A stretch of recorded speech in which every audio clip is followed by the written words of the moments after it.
그때에 경건한 유대인들이 천하 각국으로부터 와서 예루살렘에 머물러 있더니 이 소리가 나매 큰 무리가 모여 각각 자기의 방언으로 제자들이 말하는 것을 듣고 소동하여 다 놀라 신기하게 여겨 이르되 보라, 이 말하는 사람들이 다 갈릴리 사람이 아니냐?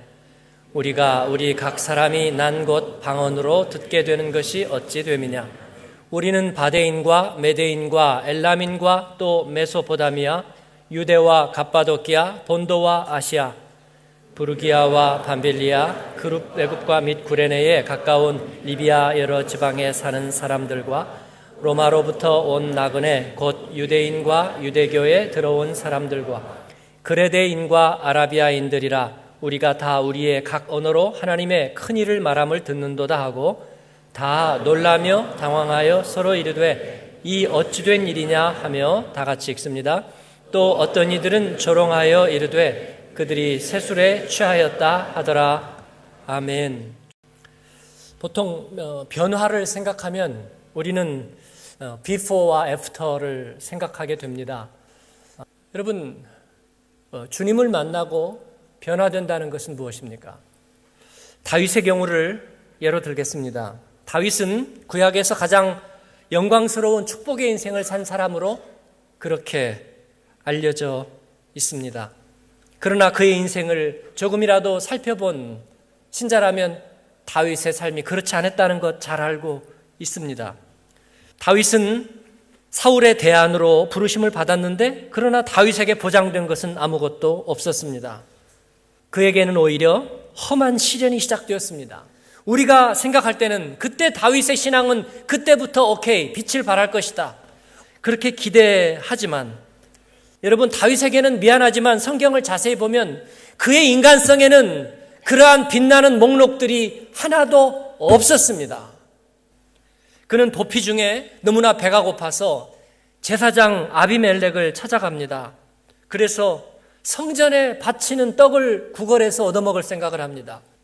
그리고 나서 자기가 골리앗을 죽이고 전리품으로 얻었던 칼이 있는데 이 다윗이 가서 그 칼을 자기에게 좀 달라고 그럽니다.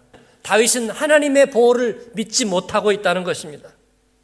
얼굴이 붉고 눈이 아름답고 믿음과 용기가 신실하던 영감의 사람 다윗, 그런 사람은 처음부터 없었습니다. 그래서 그가 간 곳이 엉뚱하게도 적대 국가인 블레셋의 도시 가스로 피신합니다. 그런데 왕의 신하들이 다윗을 알아봅니다. 그는 소망이 없는 상태에서 문자 그대로 미친 짓을 하게 됩니다. 그렇게 해서 다윗은 목숨을 부지하는 것입니다. 만군의 여호와의 이름으로 골리앗을 물리치던 그의 믿음은 어디에 있을까요? 아니, 그런 믿음이 있었을까요?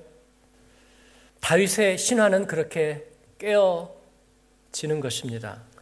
다윗은 어떻게 했습니까? 25km 떨어진 아둘람이라는 동굴을 찾아갔습니다.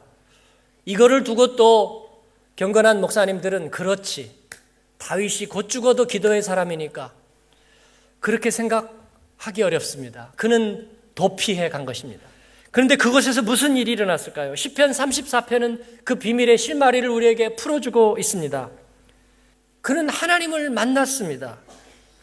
그는 이스라엘의 왕으로 기름 부은 자, 물맷돌로 골리앗을 죽이고 다윗은 만만이로다 미녀의 주인공이 되었던 카리스마의 사람은 온데간데 없고 하나님 앞에서 잃어버릴 것 없는 적신 벌거벗은 인간. 여러분, 이것이 변화의 자리인 줄 믿습니다. 체면과 수치와 부끄러움, 이 모든 것은 사람 앞에서는 돌이킬 수 없는 것이지만 하나님 앞에서는 우리의 허물을 벗고 주님의 은혜의 궤도 안으로 나아가는 열쇠가 됩니다. 왜냐하면 하나님은 자신의 부끄러운 자녀를 부끄러워하지 않으시기 때문입니다. 그를 때리시고 어루만져 그를 수술하시고 치유하여 하나님의 궤도 안에 세우시기 때문입니다. 다윗은 그 이후에 무엇을 간증했을까, 여러분? 내가 주의 신을 떠나 어디로 피하리까? 이것이 다윗의 간증이 된 것입니다. 사랑하는 여러분, 오늘 우리가 읽은 사도행전의 이야기는 예수님을 따르던 제자들이 성령에 충만해서 각 나라의 방언들로 예수님의 이야기를 얘기하는 그 장면입니다. 그들은 여전히 갈릴리 사람들, 거룩해 보이지 않는 초라한 모습의 어부 출신들, 그 모습 그대로 보였던 것 같습니다.